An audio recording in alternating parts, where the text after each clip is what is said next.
Before the marble walls of power gleamed under Augustus's rule, a young girl's fate was sealed in silence.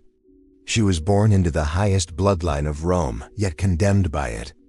Julia the Younger, granddaughter of the first emperor, was married as a child to a man 3 times her age. Her body and future turned into an offering for political peace. What began as a royal union would end in chains, exile, and despair, a forgotten tragedy buried beneath Rome's golden age. In the final years of the 1st century before Christ, when Rome stood at the height of its rebirth, a child entered the world who was never meant to live freely.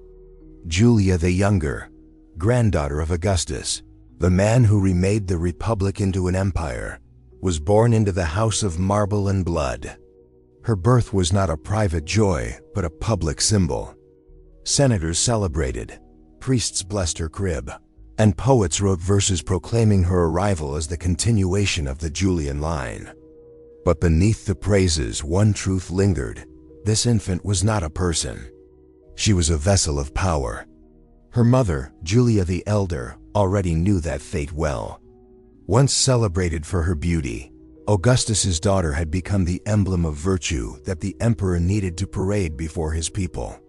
Her marriages were arranged, her words measured, her desires crushed beneath imperial duty. The newborn Julia would inherit not only her mother's name, but her captivity. In the grand halls of the Palatine, marble gleamed like frozen sunlight. Servants moved silently through corridors, their eyes lowered, carrying offerings for the household gods. The baby's cries echoed faintly, lost amid the vast emptiness. To the emperor, this was the sound of legacy, not innocence. Augustus saw in her another pawn in the divine chessboard of his dynasty. Through her, he believed, the Julian bloodline would appear eternal, unbroken, God-touched. Her early years unfolded under the constant shadow of discipline. Tutors instructed her in literature, music, and modesty. Every lesson carried a moral weight: restraint, obedience, silence. Even her laughter was corrected, her posture adjusted, her gaze trained to never rise too high. The palace did not raise children. It manufactured symbols of purity for public consumption. Julia's grandfather visited her seldom, but when he did, the child trembled beneath his calm, distant stare. To others, Augustus was the savior of Rome. To her, he was the architect of her invisible prison.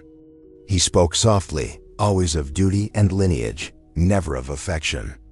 His empire demanded perfection from his blood, and perfection was a cruelty sharper than any blade. As she grew, Julia began to understand that her name was both blessing and curse. Her every gesture was watched, her smallest word repeated by slaves and scribes. She was praised for virtues she did not choose: modesty, grace, restraint, but punished for feelings she could not hide. Even as a child, she sensed the suffocating irony of her world: an empire obsessed with virtue, yet built upon domination and fear. At night, as the lamps flickered across marble walls carved with scenes of conquest, Julia would sometimes ask her nurse where her mother had gone. The answer was always quiet, evasive: "She is far away, little one." The gods test even the noble. In truth, Julia the Elder was already fallen from grace, exiled for adultery, another victim of Augustus's moral laws. The same laws that would one day destroy the granddaughter who now slept, dreaming of freedom she would never know. Outside her chamber, the city of Rome burned with excess and hypocrisy. Men debated virtue while reveling in secret sins. Women were praised for chastity, but sold into political marriages before their childhood ended. And above them all, Augustus ruled, a man who demanded purity from his family so that Rome might believe its emperor was divine. Julia's life began beneath that illusion, a gilded cradle forged by fear. The empire called her the hope of Rome. History would remember her as its forgotten daughter, a child born into glory, destined for ruin. From the moment Julia could walk, her footsteps echoed on marble floors, polished by the labor of others. Every corner of the imperial household whispered of discipline and surveillance. The palace was not a home. It was a machine designed to shape obedience, and Julia, still a child, was its raw material. She was taught to carry herself like a goddess, not a girl. Her tutors, strict Greek scholars chosen by Augustus himself, drilled her in poetry, rhetoric, and the histories of virtuous Roman women. They spoke of Lucretia's purity, Cornelia's devotion, and Livia's obedience, stories meant not to inspire, but to mold. These lessons were not education.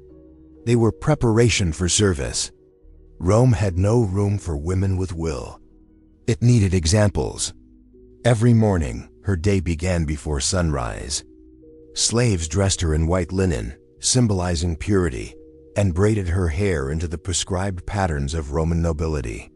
Her hands, too delicate for labor, were trained to move with grace, for a gesture could reveal one's breeding, and a misplaced glance could be seen as rebellion. In the empire's heart, a woman's silence was her crown. Augustus's laws had reshaped Rome into a theater of morality. Adultery, immodesty, and indulgence were declared public crimes, punishable not just by shame, but by exile or death. Yet the men who crafted these laws often indulged in the very sins they condemned. Julia, though still young, began to see this hypocrisy. She would watch the senators and their wives at banquets, their smiles forced, their glances hollow, and realize that virtue in Rome was a mask worn for survival. Her grandmother, Livia Drusilla, wife of Augustus, often visited, her face carved with control. Livia embodied everything the emperor demanded of Roman women: beauty restrained, emotion buried, devotion unquestioned. When Livia spoke to Julia, her tone was calm but cold. "Your blood is sacred," she would say. "Do not dishonor it with weakness." The words sank deep, becoming both shield and wound. By adolescence, Julia's innocence had been replaced with performance. She learned to speak with measured calm, to smile when spoken to, and to never reveal discomfort. Her world was one of endless eyes, courtiers, attendants, spies, all reporting back to the emperor. Even her laughter could be interpreted as defiance. Each moment of her life was curated for the image of imperial perfection. Behind the discipline, however, grew a quiet terror. Julia had heard whispers of her disgraced mother, Julia the Elder, who had once defied the emperor's moral code. To the girl, her mother was both a warning and a mystery. No one spoke her name aloud in the palace. When Julia asked why, Livia's answer was ice, because she forgot what she was born to be. That sentence haunted her. What she was born to be. It meant that her destiny was not her own. The empire had written her role long before her birth. She was to be the obedient wife, the fertile vessel, the ornament of Augustus's dynasty. Love was irrelevant. Freedom unimaginable. By the time Julia reached 14, she had already mastered the art of concealment, hiding thought behind courtesy, pain behind poise. She could recite the maxims of virtue flawlessly, yet each word felt like a chain. The palace praised her for her composure, unaware that it was built upon quiet despair. Outside, Rome flourished, marble temples rising, banners fluttering with the emperor's name, but inside the imperial household, its children withered under the pressure of perfection. Julia had been transformed into what Augustus desired, a living emblem of his ideal Rome. But beneath the silk and ceremony, the young girl's spirit trembled, sensing the fate that awaited every woman of his bloodline. In shaping her for empire, they had stripped her of self. And though she did not yet know it, that training, that quiet mutilation of identity, was the first step toward her ruin. At 14, Julia the Younger was no longer seen as a girl. She was a political offering wrapped in silk. The imperial court spoke of her beauty, her manners, her lineage. But in the heart of the palace, her future was already decided. Augustus had chosen her husband, Lucius Aemilius Paulus, a man of noble blood and political ambition, twice her age and devoid of tenderness. To the emperor, it was not a marriage. It was strategy. The announcement was made with ritual pomp. Senators congratulated the emperor for preserving Roman virtue. Priests invoked the blessings of the gods. Julia, dressed in white and gold, stood silent as fate was spoken over her head. Her eyes, large and uncertain, met no compassion, only the cold satisfaction of men securing power. In that hall of triumph, she was the only one who understood that her life had just ended. The wedding ceremony was a spectacle of grandeur and hypocrisy. Flowers perfumed the air, musicians played in the courtyards, and torches burned through the night. Rome's elite gathered to witness the emperor's granddaughter surrender her childhood to duty. Augustus, ever the statesman, smiled with pride, a proud patriarch presenting the image of moral strength to his people. But those who looked closer might have seen the girl's trembling hands beneath her embroidered veil. As custom demanded, Julia was escorted to her new home by matrons carrying symbols of fertility and obedience. They whispered blessings she did not comprehend, voices merging into a single drone of expectation. Inside the bridal chamber, Paulus waited, older, stern, already half a stranger. To him, the marriage was a ladder upward in Rome's hierarchy. To her, it was a cell she could not escape. That night, Rome celebrated outside while silence fell heavy behind closed doors. In the weeks that followed, Julia learned her new role, not as a partner, but as an accessory to her husband's ambition. Every gesture was observed, every word weighed. She was to host banquets with grace, bear children without complaint, and never let her gaze linger on another man. Her mother's disgrace still haunted the empire. Julia's perfection would serve as its correction. Augustus's spies roamed the city, ensuring his family upheld the illusion of virtue. Even the private lives of his kin were public property. Rumors, glances, or laughter could ruin a name. Julia soon understood that her marriage bed was not private. It was part of the emperor's image. She was living proof that his laws on chastity and family were divine truth. At times, Paulus would speak to her with a patience that was almost kind, but it never lasted. He was consumed by politics, by envy of those closer to Augustus, by the constant fear of falling from favor. When he looked at Julia, he did not see a person. He saw an extension of power, a living testament to his closeness to the imperial bloodline. In her loneliness, Julia found herself gazing from her balcony at the city below, the streets alive with laughter, the Tiber reflecting the moon.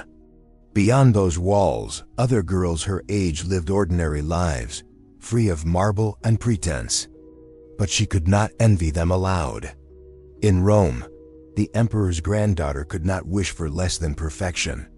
The people saw her as blessed, young, beautiful, married into wealth. But behind that illusion, she withered. Her marriage, meant to secure the dynasty, had chained her to a man she neither chose nor loved.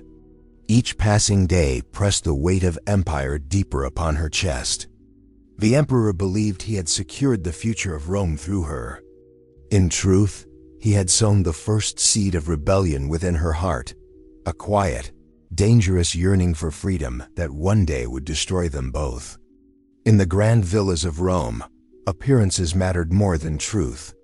Julia the Younger learned this quickly.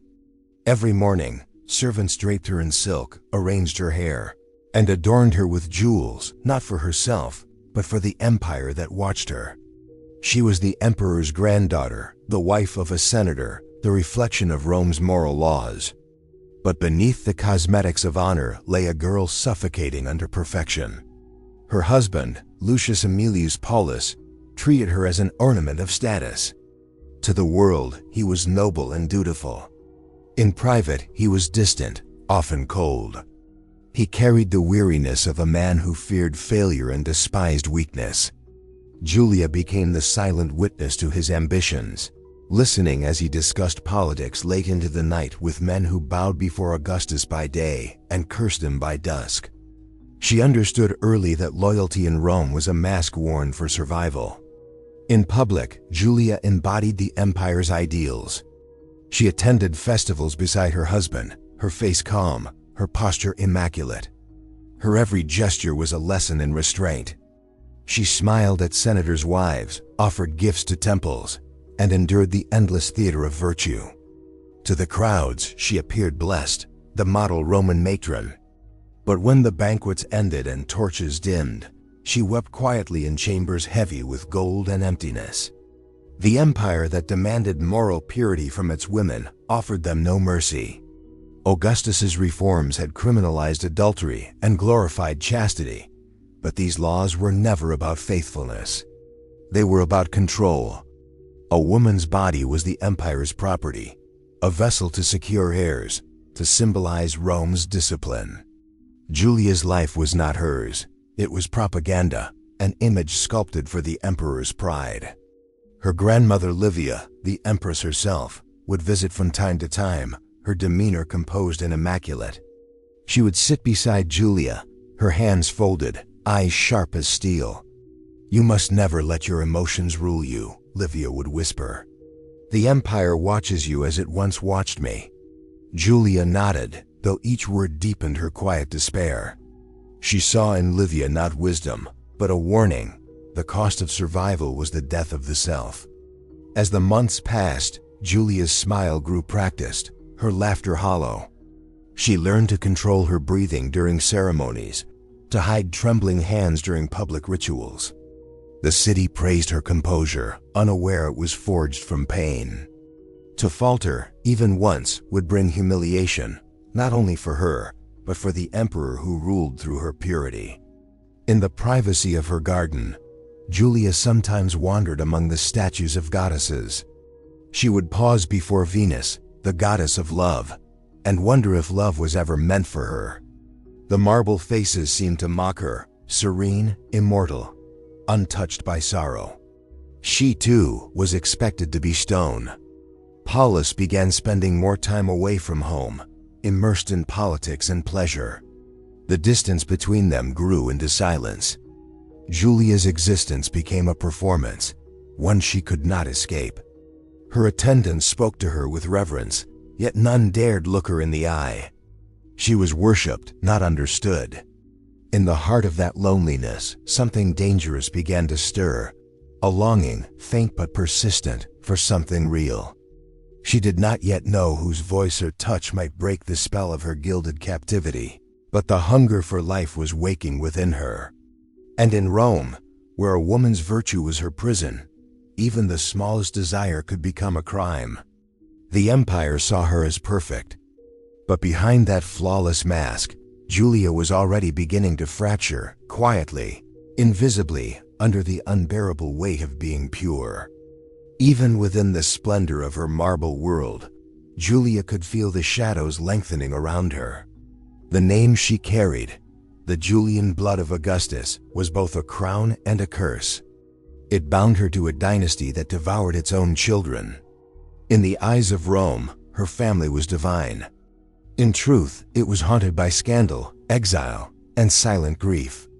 Her mother, Julia the Elder, still languished in disgrace.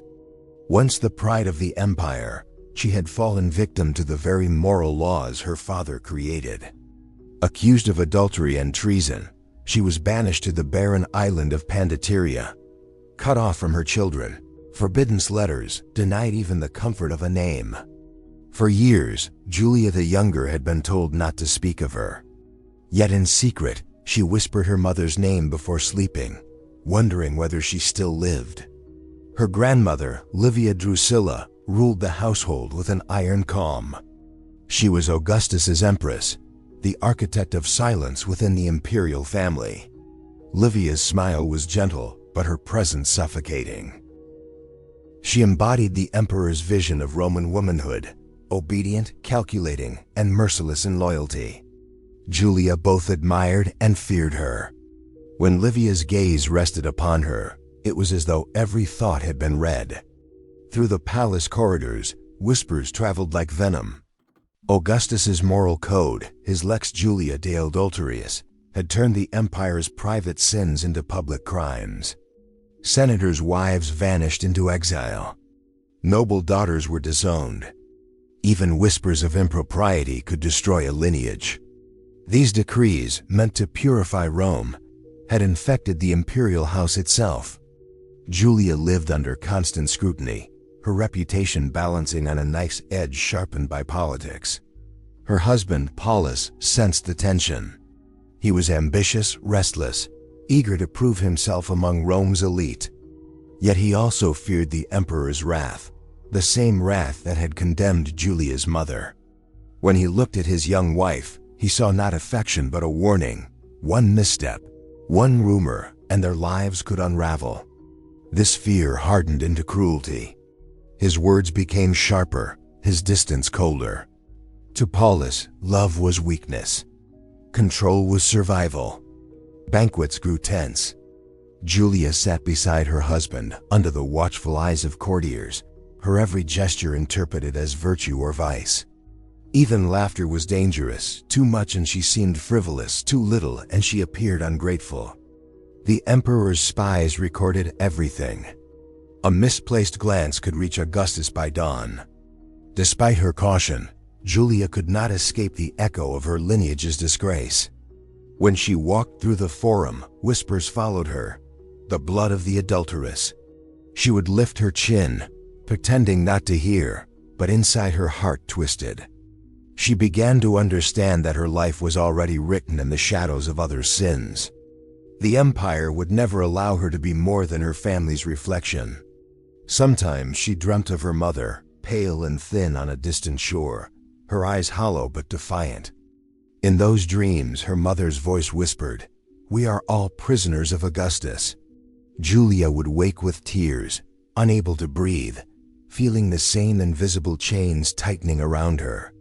By her 18th year, she had mastered survival through silence. She smiled when expected, obeyed without question, and buried every unspoken thought. But beneath that composure grew something dangerous, a quiet defiance, inherited from the mother she was forbidden to remember.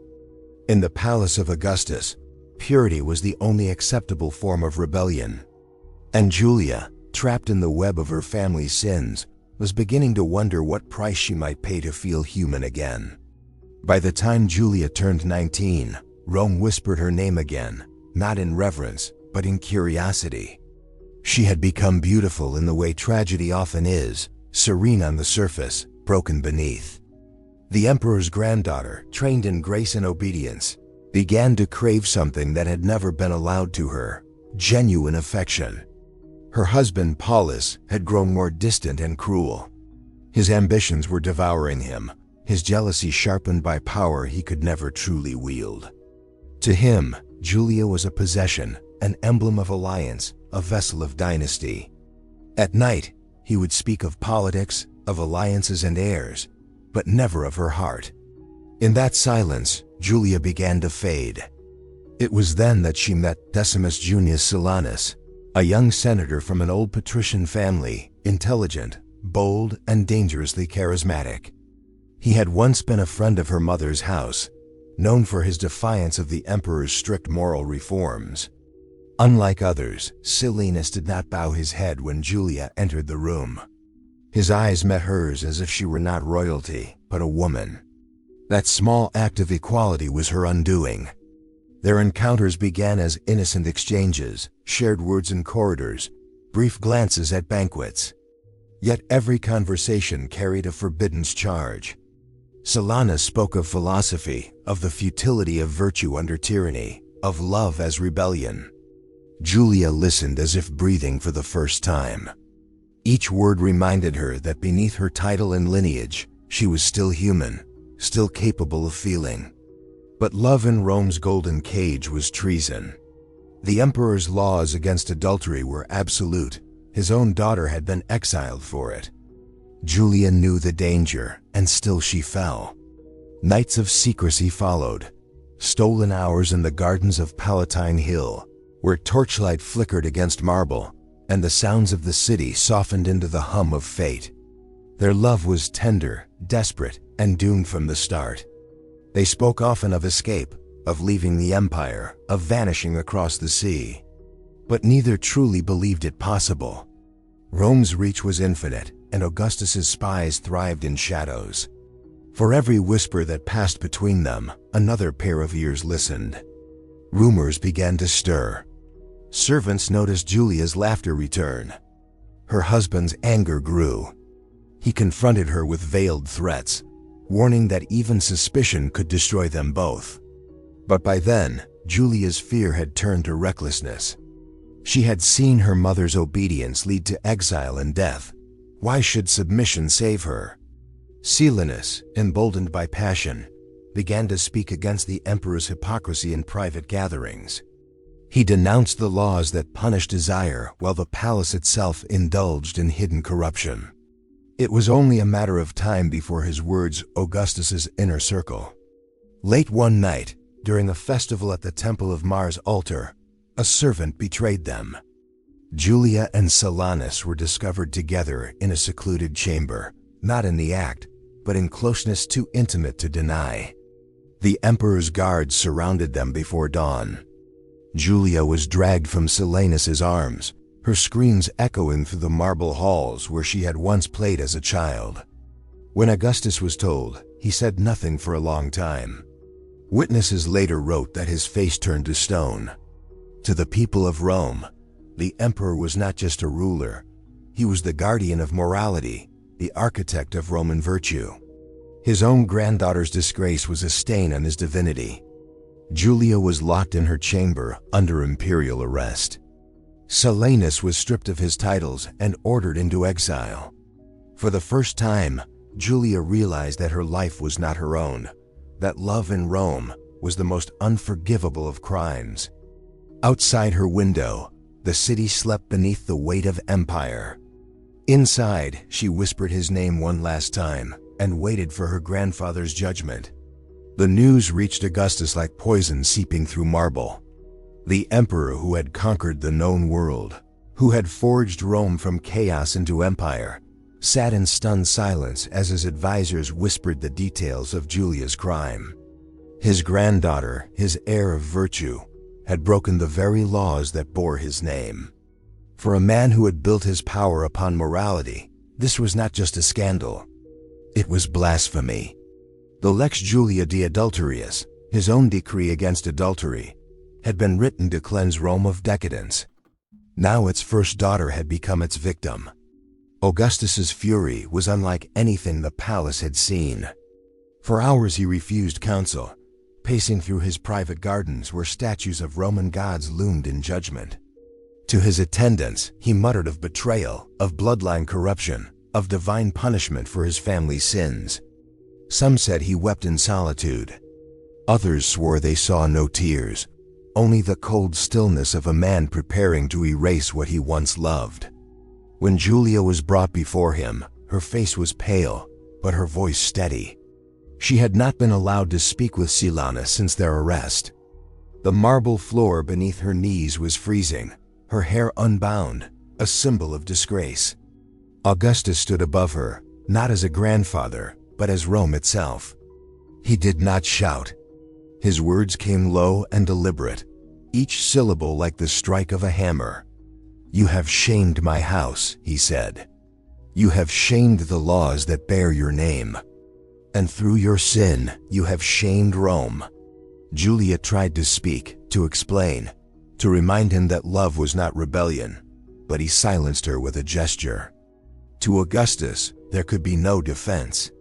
Her actions had undermined his moral authority. In the eyes of the empire, forgiveness would be weakness. The decree was swift and merciless. By imperial edict, Julia was stripped of her titles and her dowry. She was forbidden to see her children, to live in Rome, or to communicate with any man. Her husband Paulus, implicated in conspiracy, was executed by order of the Senate.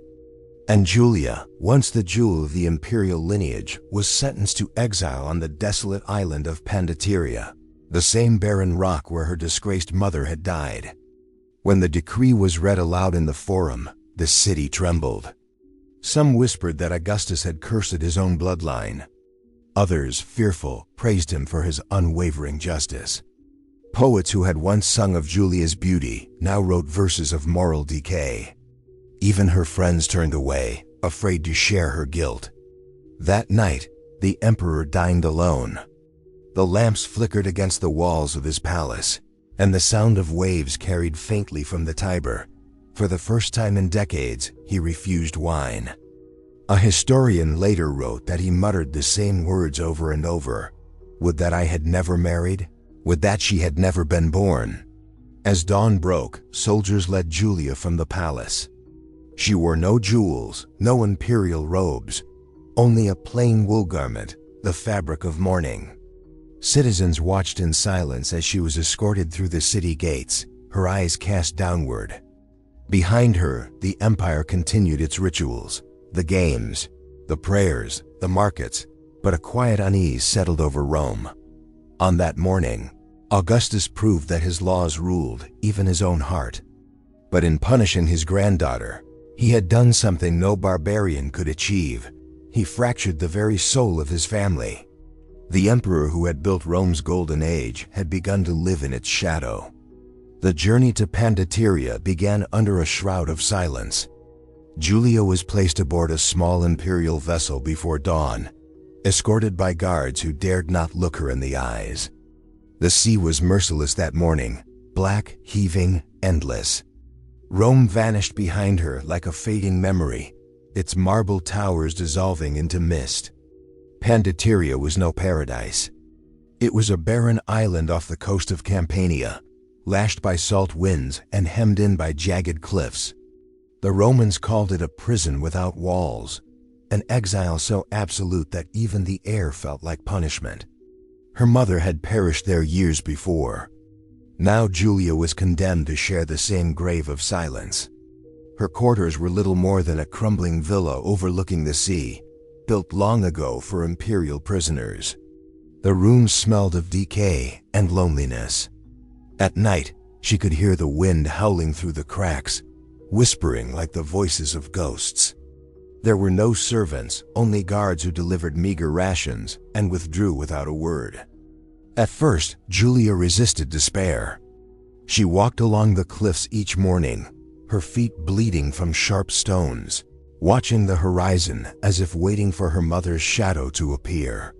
She thought often of Silenus, wondering if he still lived, if he remembered her name. But the empire had erased them both. To Rome, they were already dead.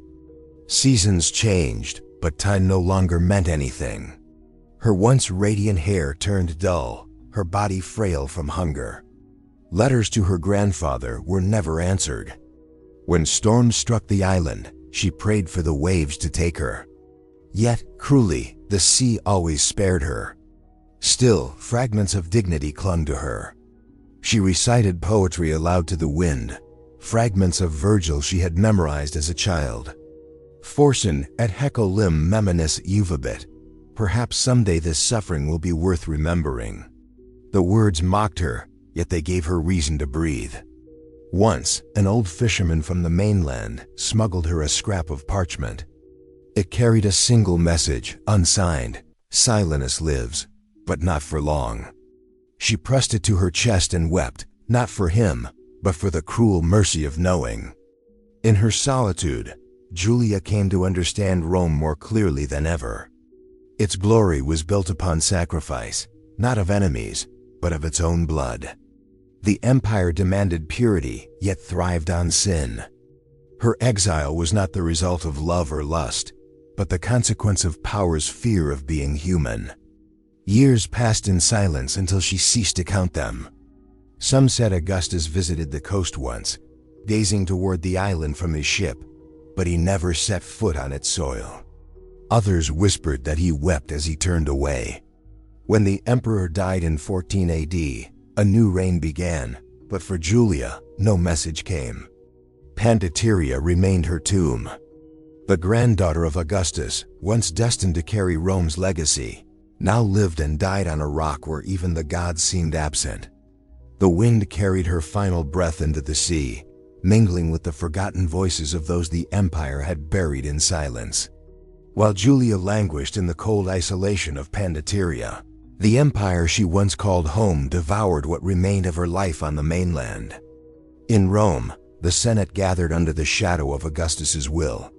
Her husband, Lucius Aemilius Paulus, stood accused of treason, of plotting against the emperor, of conspiring with Julia's lovers, of endangering the sanctity of the imperial line.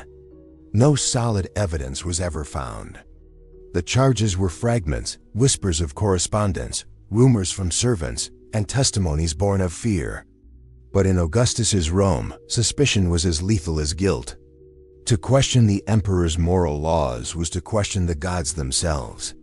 Paulus's fate had already been sealed before his trial began. They said he faced the Senate with dignity, that he denied plotting rebellion but did not deny resentment. For years he had lived under the weight of his wife's disgrace and the emperor's contempt. To some, his arrogance was proof of conspiracy. To others, it was the last spark of pride in a world ruled by obedience. His execution was swift, carried out quietly beyond the city walls. No ceremony, no funeral, no mourning rites. The official record declared that Lucius Aemilius Paulus died for crimes against the state. His estate was seized, his name erased from marble inscriptions, and his family line condemned to oblivion. When word reached Pandateria, Julia received it not from an imperial messenger, but from a guard who muttered it without pity. "Paulus is dead," he said, and left her in silence. She did not weep. She only stared toward the horizon, where the gray sea met the gray sky, and whispered that death was a mercy Rome no longer gave the living. For days she did not eat. The guards, fearing she might end her own life, barred her from the cliffs. But her despair was not madness, it was awakening. She began to understand the full cruelty of her lineage. Every member of the Julian bloodline had been sacrificed for the illusion of virtue. Her mother, her husband, and now herself, all offered to preserve the emperor's perfect image. In Rome, statues of her family were stripped from temples. Her likeness was removed from mosaics, her name omitted from prayers and festivals. Even in the archives of history, Augustus ensured she would vanish. Only those who had once loved her remembered her in secret as a cautionary tale, a ghost whose only crime was being human in an empire that worshipped gods. Augustus never spoke her name again. To the public, he presented himself as a grieving patriarch, betrayed by his own blood. In private, he aged rapidly. His letters from those years grow shorter, colder, obsessed with purity, haunted by failure. Julia's exile and Paulus's death became symbols of Rome's new morality, a morality born from fear. The empire stood taller than ever, gleaming in gold and marble, but its heart had turned to stone. From her desolate island, Julia could no longer see Rome, but Rome, in its ruthless pursuit of perfection, could never escape her shadow. After the death of her husband, Julia's existence slipped quietly from the empire's memory. To Rome, she no longer existed, her name forbidden in court, her image removed from every surviving mosaic. The emperor had erased her as completely as if she had never lived. Yet on Pandateria, her shadow lingered, not as a traitor, but as the final remnant of a family devoured by its own ideals. The years that followed were marked by a silence so profound it became her only companion.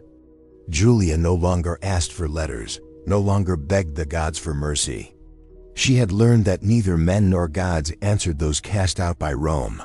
The guards spoke little to her, and when they did, it was in tones stripped of humanity, as though speaking to a ghost who had forgotten her own name.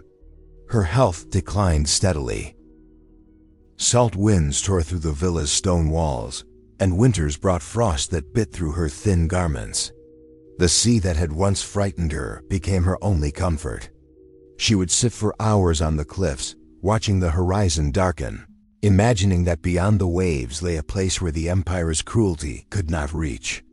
Sometimes she thought she saw her mother walking beside her, Julia the elder, thin and proud, her exile mirroring her daughter's fate. Their stories were identical, as though Rome had written one tragedy and forced it upon 2 generations. Julia began to speak to her mother in the wind, whispering the words that history would never hear. "We were born to be offerings, not daughters." In Rome, Augustus was dying. His reign, built on laws of purity, was collapsing under the weight of its own hypocrisy. Those who once praised his morality now whispered of his cruelty. Yet even on his deathbed, he refused to recall Julia. The decree of exile remained in force until his final breath. When he died in 14 AD, no messenger was sent to Pandateria. It was only under the rule of his successor, Tiberius, that a faint hope reached her. A new emperor meant new decrees, and some believed Julia might be recalled. But Tiberius, her stepbrother and lifelong rival, harbored no compassion. To him, Julia was a liability, a living reminder of Rome's moral decay.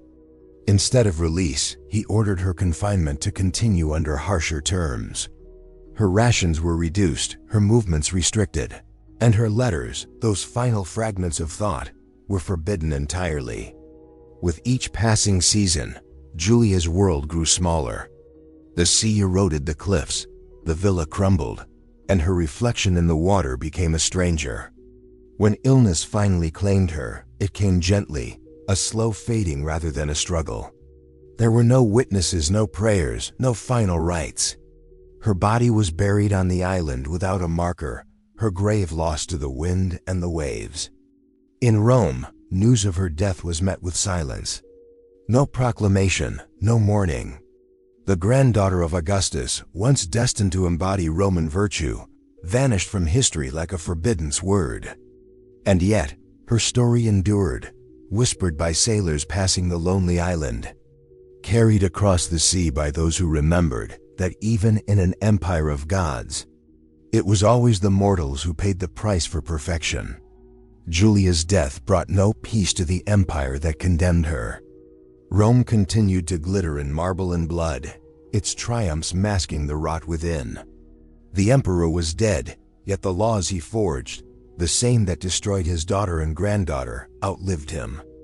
They became chains around the city's soul, binding generations to a morality built on fear. Tiberius, his successor, ruled with cold detachment. He inherited not only Augustus's empire, but also his ghosts.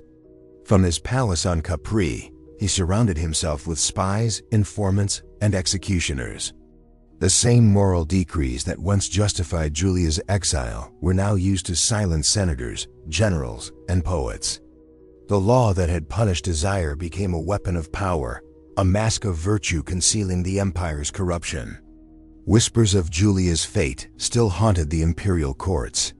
Some claimed that the emperor avoided the name Julia altogether, as if it carried a curse. Others said that when storms swept over the Bay of Naples, sailors heard a woman's voice in the wind, calling for her mother.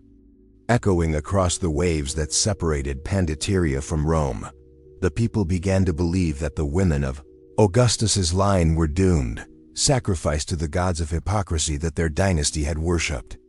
The curse of the Julians was not born of witchcraft or prophecy, but of power itself. Their greatness demanded purity, and purity demanded victims. One by one, the women who bore the Julian name were erased: Julia the Elder, Julia the Younger, Agrippina, and later, even the noble wives of emperors. Each met ruin not through rebellion, but through the unbearable weight of expectation. Historians who later studied Augustus's rule described it as a paradox, a golden age, shining above a graveyard of the innocent. The same empire that built roads across continents and temples to the gods could not show mercy to its own blood. Rome demanded virtue from its daughters, but indulged in vice at its core. The emperor's family became the mirror of his empire, magnificent, hollow, and haunted. In time, the villa where Julia had lived on Pandateria crumbled into dust. Fishermen claimed the ground was cursed, that no crops grew there, no birds nested near its cliffs. When later generations visited, they found only shards of pottery, fragments of marble, the faint remains of a woman whom the empire had tried to forget. But history remembers what power tries to bury. Julia's story, whispered through generations, became a quiet rebellion against tyranny.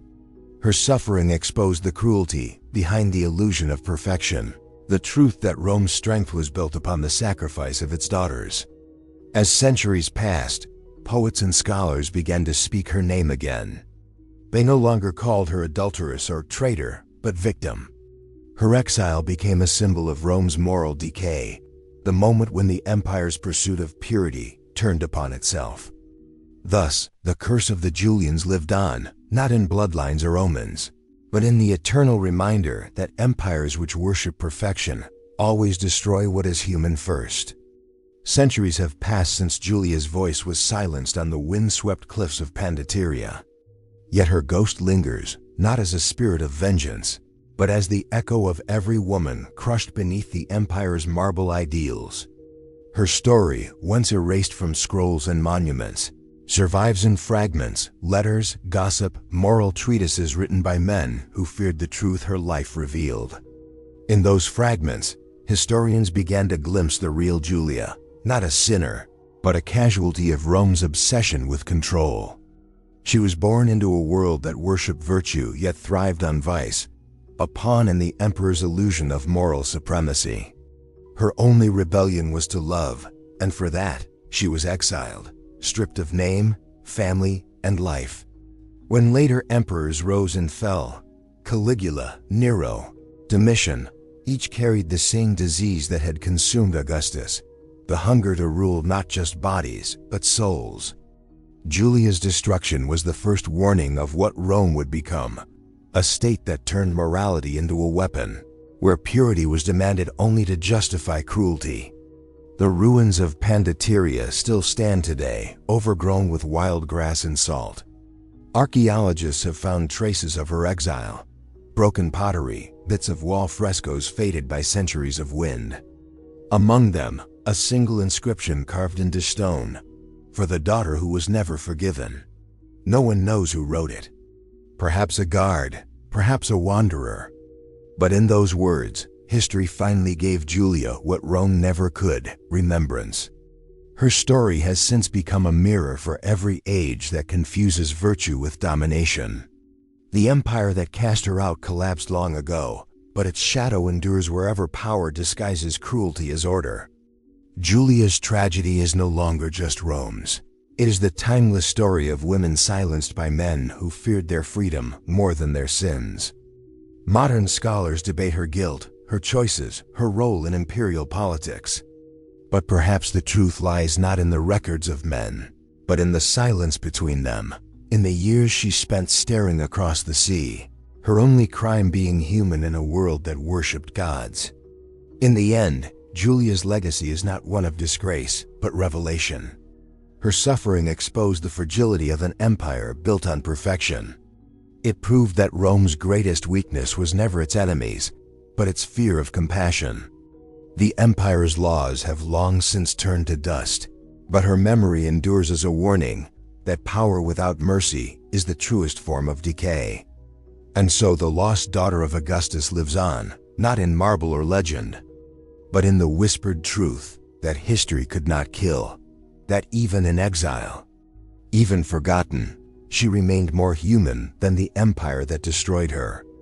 The sea still murmurs around Pandateria's shores.